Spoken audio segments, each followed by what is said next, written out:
ball for Darius Prince, and Philadelphia's on the board first.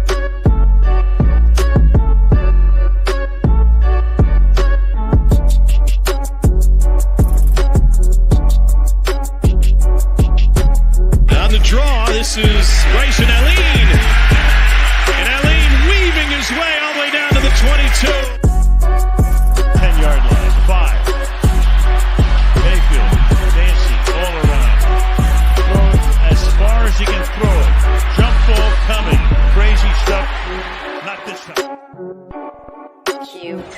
And you want to be a wide receiver, you're going to have to take a little bit of a hit like that as Brown got him in that shoulder, but watch. Those are teeth. Do we have a dentist on staff here?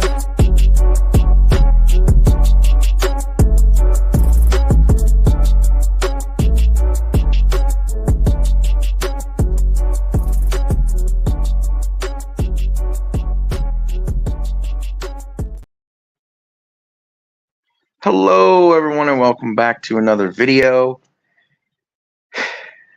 You know what day it is, what time it is. It is UFL preview week 3, baby. Now, this should be the last week of the crazy schedule.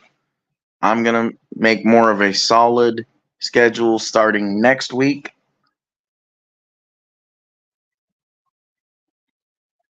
Starting with a full slate of reviews. A review video on Monday. That will happen on Monday. So I do promise you that. And boom, let's get into this. So, kicking off UFL Week 3 is the rematch that everyone's been waiting for. The DC Defenders at the Arlington Renegades, 1 p.m. on ESPN on Saturday. Now, this game is very interesting because Arlington is 0-2. They've got to win this game to stay alive for playoff contention. DC is 1-1, and slowly but surely starting to take form as they continue to look for an identity and, more importantly, a run game. That is the one thing that DC is struggling with right now. Your identity is a pass game, and everything runs through the great Jordan Ta'amu, but you don't have a run game. For Arlington also needs to find a run game. Everything goes through Luis Perez, and more importantly, they need to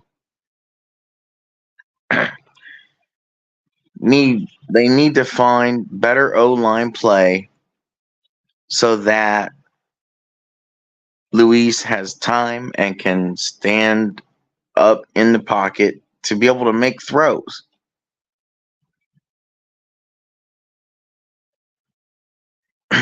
So this is definitely going to be a very interesting game. One that I'm going to be paying a lot of attention to, and then I think that most of the spring football fans are going to be paying attention to. But even though this one is a toss-up, I think the momentum right now is behind the DC Defenders. I think that they do get their revenge. Give me the DC Defenders to win, and I think DC will win 28-24. So to close out our Saturday games, the nationally televised game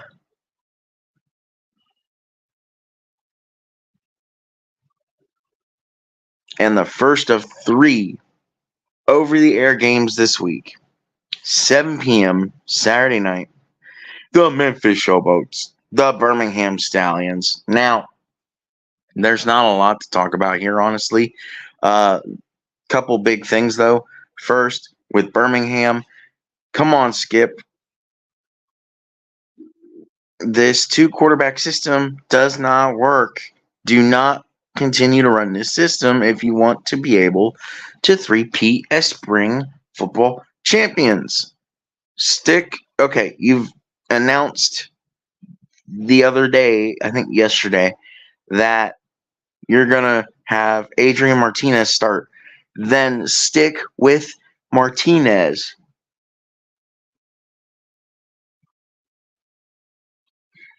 If he starts stinking it up, then you use Matt Corral. But honestly, you've just been kind of lucky to get to 2-0 so far because it's just been nothing but sloppy play the whole time on both sides. Look for Scooby Wright to ball out, be a freaking monster like he always is. The biggest thing from Memphis, which I think is going to more or less allow Birmingham to win the game, is going to be keeping Case Cookus upright and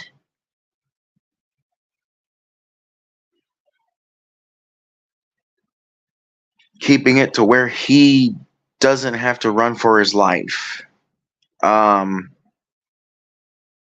I can see running to extend plays, but it seems like he has to run on every single play because his O-line can't withstand the defensive line as they crash down to meet at the quarterback.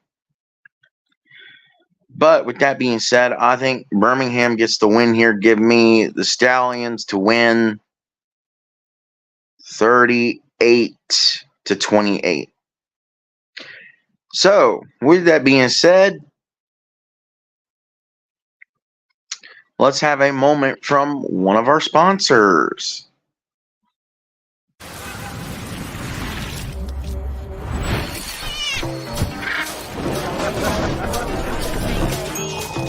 a world full of fakes, how do you avoid buying fake items that look just like the real thing? Are you getting faked over? Experts say it's all in the details.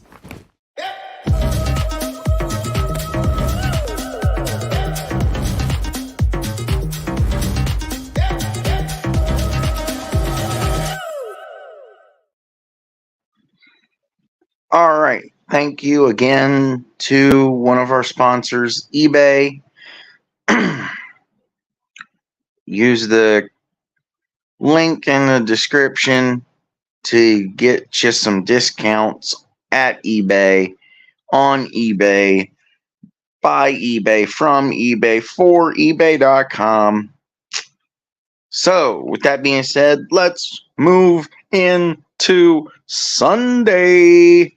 The Houston Roughnecks travel all the way north as you can get in the league, to take on the Michigan Panthers at noon on ABC. Now, the biggest thing that Michigan has going for them is Jake Bates.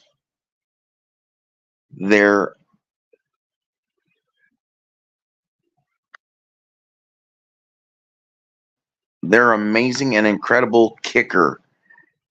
Wow. This dude can kick. He could probably honestly nail a kick from 70 yards.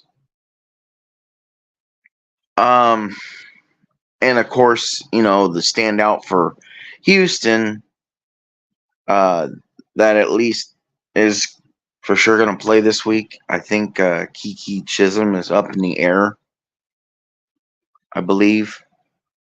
And Reed Sinnett is definitely going to make an impact like he did last week. It's going to be great to finally see him play a full game from start to finish. But ain't nobody top our guy, Reuben Foster. Reuben is a freaking beast, a ball hawk, and he is all over the field going from spot to spot. Dude, you hear somebody making a big tackle, it's probably Reuben Foster. I mean, this dude is the key to the Houston defense right here because, like I said, he is all over the place. Offensively, Houston can be explosive. You got Kiki Chisholm and, other great receivers. But definitely the standout is Kiki Chisholm at receiver. Like I said, Reed Sinnett making his first start of the season from start to finish. It's going to be interesting to see how he does. He really performed extremely well last week, although not his fault. Bad clock management last week. And when they could have won the game, they ended up not winning the game because of very, very poor decisions. So, honestly, this game is a toss-up. I honestly wouldn't be surprised if either team won.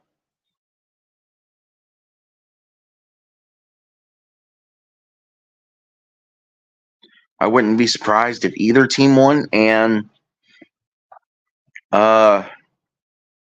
man, as much as I want to take the Panthers here, I know I said I would never pick Houston again, but I think this is Houston's best chance to get a win on the board. I think they're going to struggle the rest of the year, but man, I just don't know. Give me Houston to win 24-22. I like Michigan, but I don't have enough faith in EJ Perry and the receiving core. EJ Perry just has been really struggling left and right, and it's insane the struggle bus that Michigan's been on to start the season. Although they have played pretty well, coming back to beat St. Louis in week 1 and taking Birmingham to the limit, only losing to Birmingham 20-13. So give me Houston to win by 2. I wouldn't be surprised if Michigan wins this week.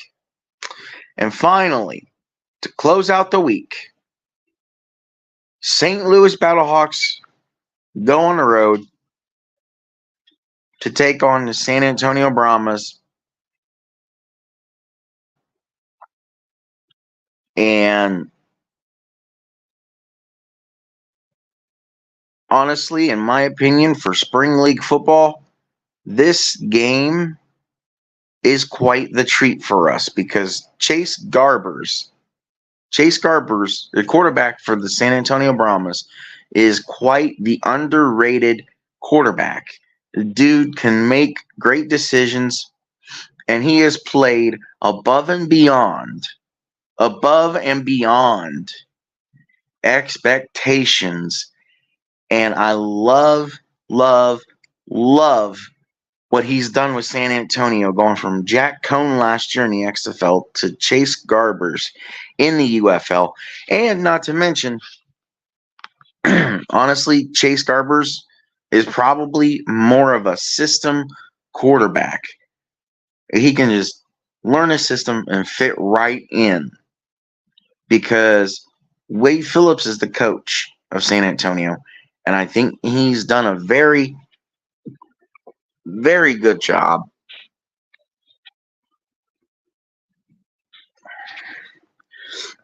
with the Brahmas so far.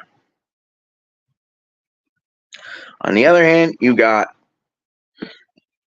the St. Louis Battlehawks. You got A.J. McCarron at quarterback, Hakeem Butler, wide receiver, Anthony back as head coach. And most importantly, St. Louis continues to show out and show up. And this game, I think, is going to come down to the wire yet again. Like it did opening week of last year. I think there will be a little bit more scoring, although I wouldn't be surprised if San Antonio's defense manages to get to A.J. McCarron, because that defense is insane. So with that being said, give me the Brahmas to pull off the upset and win 25-21. I think it's going to be close all the way down to the end. And there you have it, everyone. Those are my Week 3 UFL picks. Let me know your thoughts down below. Who do you think is going to win the games? Did I miss mentioning anything about any team? I hope you guys agree with my picks. If not, let me know. If you do, let me know down below in the comments. And also let me know what you think I could do better to more improve these videos for you, because I'm starting to lean more towards quality over quantity for you guys. So just let me know any of your thoughts down below in the comments. I'd prefer down in the comments rather than reaching out to me in Discord, or Twitter or anything like that, because it helps with the algorithm when you make a comment. But hey, you do you. Don't forget to leave a comment and like this video. Subscribe to the channels for more content like this. And we will see you in the next video. Oh yeah, and don't forget to hit the notification bell. It builds morale. Later, everybody. Peace. I'm a game changer.